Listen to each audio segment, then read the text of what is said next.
بسم الله الرحمن الرحیم.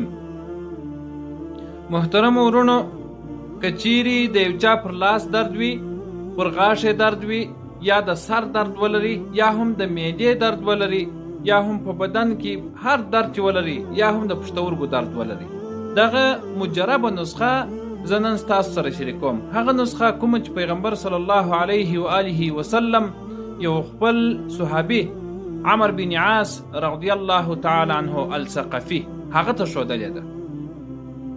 دی وایي پیغمبر علیه الصلاة والسلام ته چې ای د الله رسوله، کوم وخت چې مې د اسلام دین قبول کړی د هغه راهیسې مې پر ټوله وجود پر ټوله درد بدن باندې درد دی. پیغمبر صلی الله علیه و آله وسلم ورته وایي چې کوم کلمات چې زه تاسو ته درښیم دغه تاسې دغسې وکاروئ، الله تعالی جل جلاله به تاسې صحت یاب کړي، الله تعالی به تاسو ته صحت درکړي. نو هغه کلمې دا دي: لومړی 3 واره بسم الله، فقط هم دومره، ټوله بسم الله نه، بسم الله بسم الله بسم الله. 3 واره چې مو دا بسم الله وویل، دغه څخه وروسته به بیا 7 ځلې دغه کلمې ووایاست کوم چې زه اوس درښیم. دا نبي علیه الصلاة والسلام دغه صحابي رضی الله تعالی عنه ته ورښیي. 7 ځلې به هغه ووایاست او لاس به پر هغه ځای باندې نیولی کوم چې درد کوي. اوس که چیرې ستاسو پښتورګي درد کوي، پر هغه برابر چې څوک لاس ونیسي، یا که چیرې تاسو د نس مشکل ولرئ پر نس باندې لاس ونیسي، یا د معدې مشکل لرئ پر هغه نس باندې لاس ونیسي، الله تعالی جل جلاله به ان شاء الله ستاسې دغه دردونه او دغه مشکلات د الله تعالی جل جلاله په فضل عظیم سره ضرور کړي.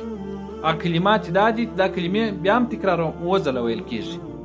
کلمې دا دي: بسم الله الرحمن الرحیم، اعوذ بعزة الله وقدرته من شر ما اجد واحاذر.